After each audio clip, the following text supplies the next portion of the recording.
पण काय झालंय काय? तू चिडली काय? चिडली काय? त्या चंदनने माझ्या बहिणीला फसवलं, लग्न फसवून केलंय आणि तुम्ही त्याला इथे ठेवून घेतलात. अगं आम्हाला बाई आजीने सांगितलं. तिला सांगायचं नाही ठेवता येणार. अरे चंदनने तिला फसवलंय आणि त्याला इथे ठेवून घेताना तुम्ही मला एक फोन नाही केलात. अगं शिवा तू शांत हो आधी. कुठे आहे तो? हा कुठे आहे तो?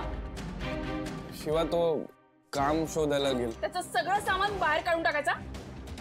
तो इथे थांबला नाही पाहिजे. मी आधीच सांगते त्याला हकलून दे. तो तोंडासमोर आला ना माझ्या तो थोबाड फोडून द्यायचं.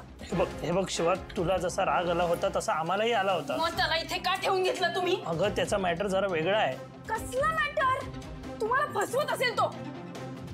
हे बघ शिवा, ज्या प्रकारे तो वागलाय ना त्यावरून असं वाटूच शकतं. म्हणजे आम्हाला पण सेम वाटत होतं, पण तसं नाही यार चंदन. मला फक्त 2 मिनिट आम्ही सांगतो तुला. बोल. हे बघ, आम्हाला बाई आजीने ठेवायला सांगितलं हे खरं आहे. आणि तुला दिव्याताई माहिती आहे ना कशी आहे ती. ती कशीही असली तरी तिला फसवायचा कुणाला अधिकार नाहीये, कळलं ना? कारण तिने कुणाला फसवलं नाहीये. हो हो, तू म्हणतेस ते बरोबर आहे. आम्हाला तसं म्हणायचं नाही, पण दिव्याताई माहिती आहे ना कशी आहे ती. जरा डिमांडिंग आहे. आणि हा काय धुतल्या तांदळातलाय? अगं शिवा मान्य आहे तो चुकलाय, पण अगं चंदन खूप चांगला आहे ग. तो 2 आठवडे इथे राहतोय. आम्ही खूप चांगलं ओळखायला लागलो त्याला. तो खरंच खूप चांगला आहे. तू ऐकून घे प्लीज. कसला चांगला आहे तो? तुम्हीच असं बोललात तर कसं व्हायचं?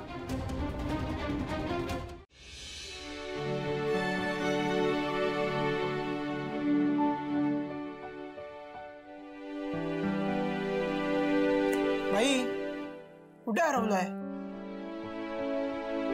काही नाही. काही नाही म्हणजे थोबाडावर काहीतरी वेगळंच दिसतंय. सांग ना काय आलंय? जय यार, हे जग किती फसवं आहे ना. लोक किती खोटारडे आहेत.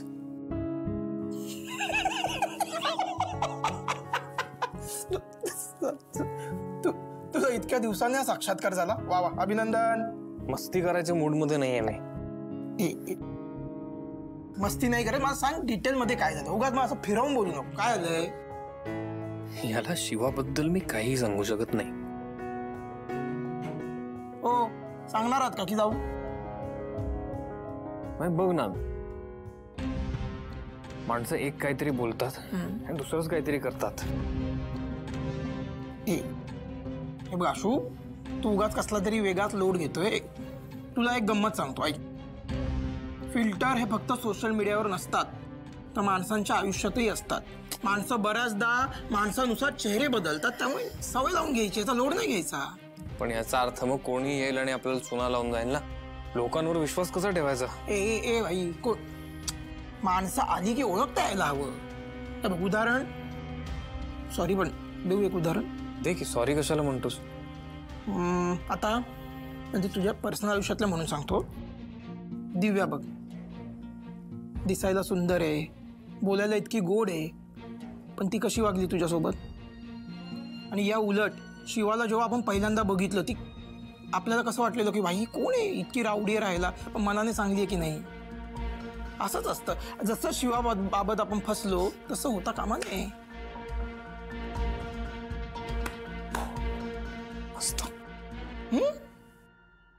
अरे मांजा, कसं सांगू तुला की तीच सगळ्यात वाईट आहे. तिला ओळखणं ना फार कठीण आहे. काल तर माझा पक्का विश्वास बसलाय. पक्का. अगं याचा चेहरा बघ, साधं असल्याचं नाटक करतोय हा. ह्याने फसवलं ना दिव्याला, आणि तू याला घरात कशी काय घेऊ शकते काय रे? शिवा, सोड बरं त्याला. अगं तो माझ्यासाठी तेल घेऊन आलाय गुडघ्यासनी लावायला. दिव्याने एवढं तरी काय आणलं होतं का माझ्यासाठी? तो तर तेल घेऊन आला.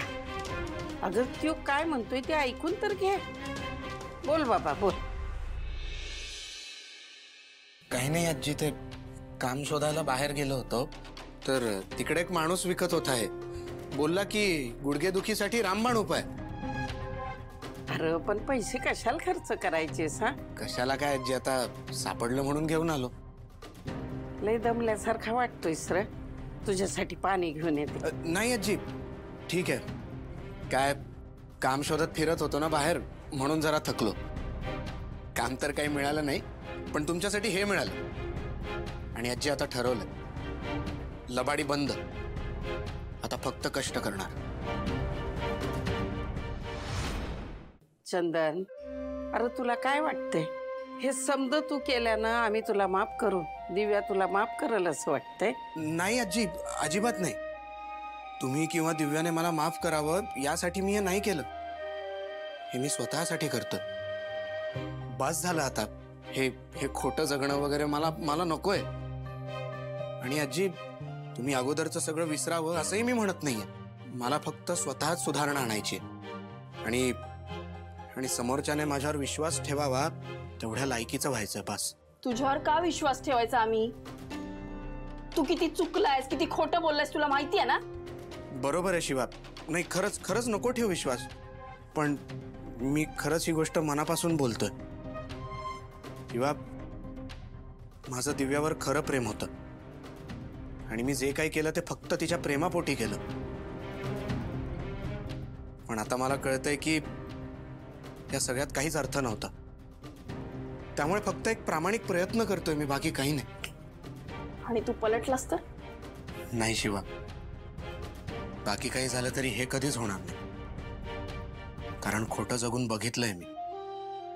ते जग बाहेरून कितीही चकचकीत दिसत असलं तरी शेवटी खोटच आहे. त्यामुळे कुठेही राहीन, कसाही राहीन, पण खरा राहीन. आजी, हा किती नाटकं करतोय अगं तू. शिवा, हे ना दिव्यान तुझ्या डोसक्यात भरवलं ना काय काय काय काय, म्हणून तू असं बरं रागानं बोलतीस त्याच्याशी.